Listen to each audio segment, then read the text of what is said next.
blogging for years, but it wasn't until last year that I actually started making a substantial amount of money. I was able to become a full-time blogger. I made a ton of mistakes, and in today's video, I want to talk about some of the big mistakes I've made so that you don't make them, because they cost me a lot of money and a lot of time. But before I get into my blogging mistakes, I do have a bunch of free resources for you, including a free guide. Just go to learnwithbrianna.com/free and you get access to over 6 different guides, templates, workbooks. So the first blogging mistake I made, like the biggest, is I was trying to get traffic from social media, like Instagram, like TikTok, like Facebook. I'm gonna be honest with you guys, people do not want to stop watching their dancing, TikToks to go to your blog post and read. That's not gonna be the audience for it. People are not gonna want to, they're scrolling mindlessly on Instagram, looking at photos and reels.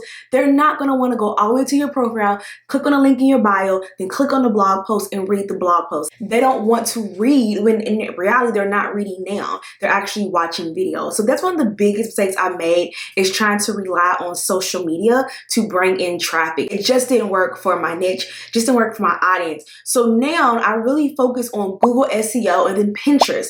Pinterest is like the only social media platform I feel like you can actually bring in traffic, because people on Pinterest, they're actually reading pins, right? So they don't have a problem clicking on a pin they've read and then reading a blog post so they can read some more. People on Pinterest, they know, okay, if I want to know something, I can click on this pin and I'll get to the article. So they already have that behavior if they're going to read. Whereas Instagram, TikTok, they don't want to read articles, at least from my audience. So that was one of the biggest mistakes I made, is trying to bring in traffic from social media as opposed to, search engine Google, as opposed to Pinterest, as opposed to email, which are now my biggest traffic drivers for my blogs. Another big blogging mistake I made is only writing about the things I wanted to talk about.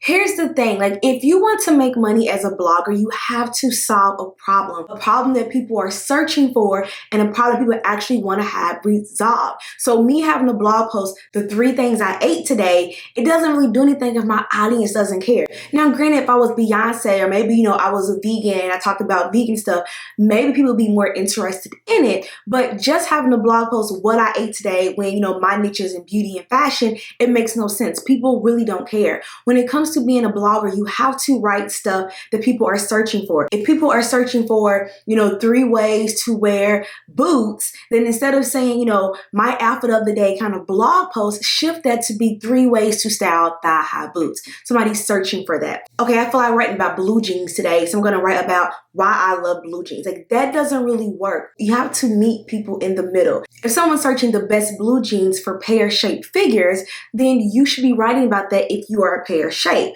It doesn't make sense to have a blog post, my favorite blue jeans, as opposed to the best blue jeans that are pear shape, or how I style my pear shape of jeans. So really kind of shifting the way you write your articles, as opposed to it being about me. People don't care about you. People care about them. How can you solve their problem? How can you help them? They don't care about you, unfortunately. So you have these blog posts, make sure that you are writing about the person and not just anything you want to write about. And the way you do this is with keyword research, researching what are people looking at, what are people looking for. One of my favorite keyword research tools, which is pretty inexpensive, is Key Search. It's like less than 15 bucks. I'll put the link down below with my promo code that you can use, but I actually use that to search for keywords. Another way is with Pinterest, Pinterest Trends. Pinterest has a drop down as well where they show you what people are searching for.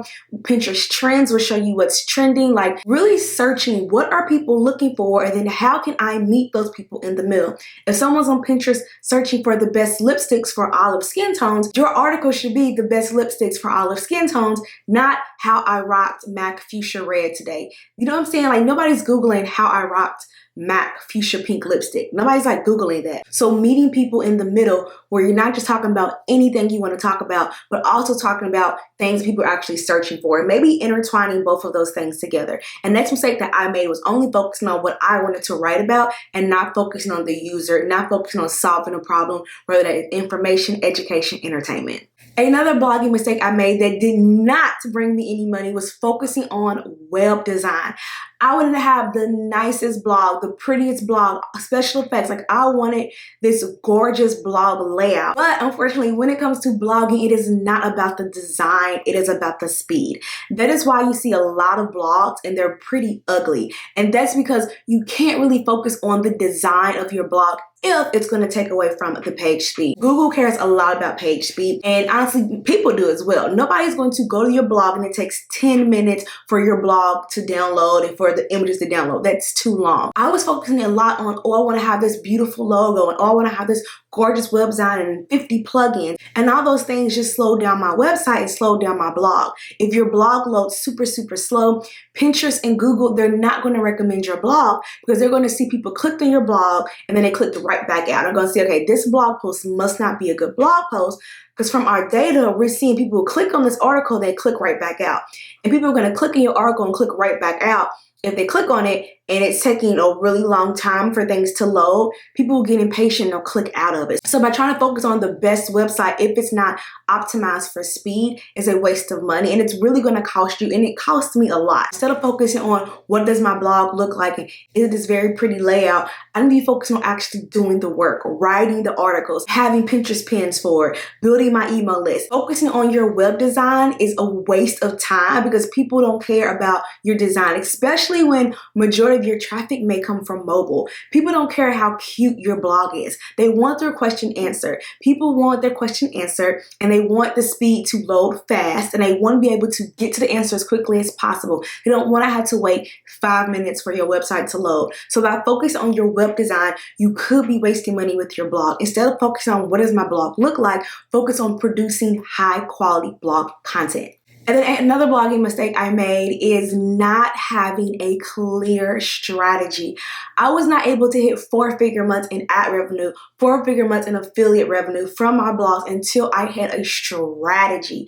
It is not enough to just write whenever you want to write. It is not enough to just create a blog post and feel like it's going to blow up. You have to be consistent with your blog posts. You have to. You have to have a schedule of how often you're going to write your blog posts. You have to have a system. Okay, what is going to be my moneymaker? Am I going to make money from ad revenue, affiliate revenue, from services, from digital products? Like, how am I going to make my money, and how am I going to create content to ensure that I do? For example, if you want to make money from affiliate revenue, then that means you need to have articles with search intent and buyer intent. Really, really important to have a blog strategy. That is honestly what stopped me from making money for years with my blog.